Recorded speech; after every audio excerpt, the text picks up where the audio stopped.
In mid-2016, a tragic turn of events shattered a young woman's life.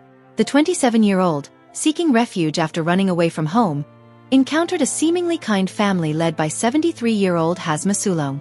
However, Hazma's facade soon crumbled, and the woman found herself trapped in a horrific situation. From mid-2016 onwards, Hazma, along with her daughters Haslinda and Hasniza, subjected the woman to daily abuse. Believing the woman to be intellectually vulnerable, they exploited her. The abuse intensified after Haslinda accused the woman of inappropriate behavior towards her husband. The woman was even forbidden from returning to her job at McDonald's. The victim was forced to clean the house before receiving any food. Hazma, with her son's help, restrained the victim for at least 8 hours by chaining her to a wall after a false accusation of theft. This chaining happened nightly as well, preventing escape. Hazma inflicted severe on the victim by hitting her head with a baseball bat, causing deformed ear which became a permanent scar. Haslinda participated in the abuse by knocking out at least 10 of the victim's teeth with a hammer. Both Haslinda and her mother also with pliers. The abuse escalated.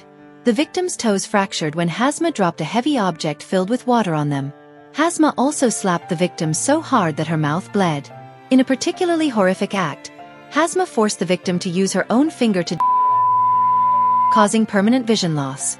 The family would sometimes take her to Malaysia to clean a house, where she would be further abused by being splashed with hot oil.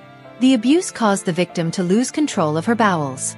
However, instead of seeking medical help, they restrained her in the toilet with chains. The victim had endured around 18 months of the abused.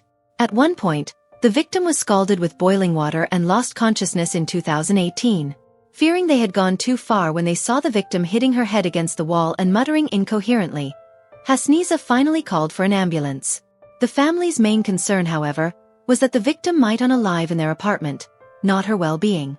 When questioned by the police, Hasniza claimed the victim arrived with scars and acted oddly, attempting to portray themselves as innocent.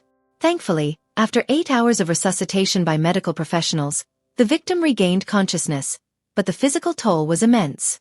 She continues to live with the lasting effects: 10 missing teeth, permanent vision loss in one eye, and a deformed ear. The entire family involved in the abuse, including Haslinda's husband and 3 sons, were apprehended. Despite overwhelming evidence, they all denied the charges. The prosecution sought a sentence of 17 to 19 years for Hazma, the family matriarch, while her defense argued for a lighter sentence of 15 years due to her age and early plea. Haslinda and Hasniza had already received their sentences in 2021 for 8.5 years and 3 years imprisonment, respectively. 2 of Hazma's sons, Iskandar and Iski Ismail, were also sentenced in 2021 for their roles in the abuse. They received 8 months and 3 months in jail, respectively. Haslinda's husband was the first to be sentenced in 2020. He received a 3-week jail term for following his wife's instructions to slap the victim's face. On July 2, 2024, Hazma, the family's headman, was the last to receive the sentence. The judge acknowledged her age but emphasized the severity of the crimes, stating a minimum 20-year sentence would have been appropriate.